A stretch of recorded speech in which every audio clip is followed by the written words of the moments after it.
जिंदगी का सबक दे जाती है एक कहानी। जीवन के 20 साल हवा की तरह उड़ गए। फिर शुरू हुई नौकरी की खोज।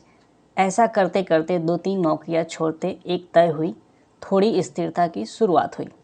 फिर हाथ आया पहली तनख्वाह का चेक। वह बैंक में जमा हुआ और शुरू हुआ अकाउंट में जमा होने वाले शून्यों का अंतहीन खेल। 2-3 वर्ष और निकल गए। बैंक में थोड़े और शून्य बढ़ गए। उम्र 25 हो गई और फिर विवाह हो गया। जीवन की राम कहानी शुरू हो गई। शुरू के 1-2 साल नर्म, गुलाबी, रसीले, सपनीले गुजरे। हाथों में हाथ डालकर घूमना फिरना, रंग बिरंगे सपने, पर ये दिन जल्द ही उड़ गए। और फिर बच्चे आने की आहट हुई। वर्ष भर में पालना झूलने लगा। अब सारा ध्यान बच्चे पर केंद्रित हो गया। उठना बैठना, खाना पीना, लाड़ दुलार। समय कैसे फटाफट निकल गया पता ही नहीं चला। इस बीच कब मेरा हाथ उसके हाथ से निकल गया, बातें करना, घूमना फिरना कब बंद हो गया, दोनों को पता ही नहीं चला। बच्चा बड़ा हो गया, वो बच्चों में व्यस्त हो गई, मैं अपने कामों में। घर और गाड़ी की किस्त, बच्चे की जिम्मेदारी, शिक्षा और भविष्य की सुविधा और साथ ही बैंक में शून्य बढ़ाने की चिंता। उसने भी अपने काम में पूरी तरह झोंक दिया और मैंने भी। इतने में मैं 35 का हो गया। घर, गाड़ी, बैंक में शून्य, परिवार सब है, फिर भी कुछ कमी है। पर वो है क्या समझ नहीं आया। उसकी चिड़चिड़ बढ़ती गई, मैं उदासीन होने लगा। इस बीच दिन बीतते गए, समय गुजरता गया, बच्चा बड़ा होता गया, उसका खुद का संसार तैयार हो गया। कब 10वीं आई और चली गई पता ही नहीं चला। तब तक दोनों ही 40-42 के हो गए। बैंक में शून्य बढ़ता ही गया। एक नितांत एकांत क्षण में मुझे वो गुजरे दिन याद आए और मौका देखकर उससे कहा, अरे जरा यहाँ आओ, पास बैठो, चलो हाथ में हाथ डालकर कहीं घूम के आते हैं। उसने अजीब नज़रों से मुझे देखा और कहा, तुम्हें कुछ भी सूझता है? यहाँ ढेर सारा काम पड़ा है, तुम्हें बातों की सूझ रही है। कमर में पल्लू खोस वो निकल गई। तो फिर आया 45वां साल। आंखों पर चश्मा लग गया, बाल काला रंग छोड़ने लगे, दिमाग में कुछ उलझने शुरू हो गई। बेटा उधर कॉलेज में था, इधर बैंक में शून्य बढ़ रहे थे। देखते ही देखते उसका कॉलेज खत्म हुआ। वह अपने पैरों पे खड़ा हो गया, उसके पंख फूटे और उड़ गया परदेश। उसके बालों का काला रंग भी उड़ने लगा। कभी कभी दिमाग साथ छोड़ने लगा।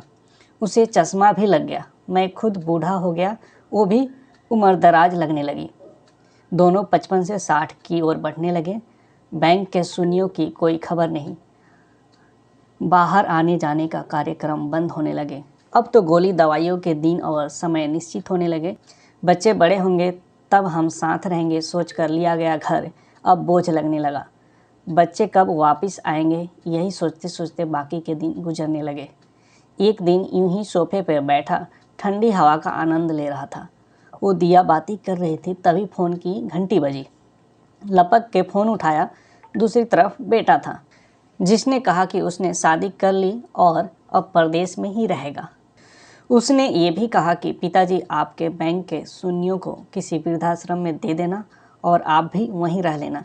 कुछ और औपचारिक बातें कहकर बेटे ने फ़ोन रख दिया।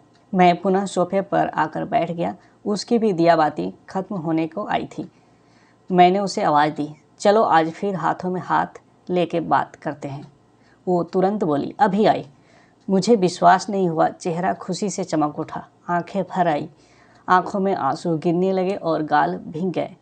अचानक आंखों की चमक फीकी पड़ गई और मैं निस्तेज हो गया हमेशा के लिए।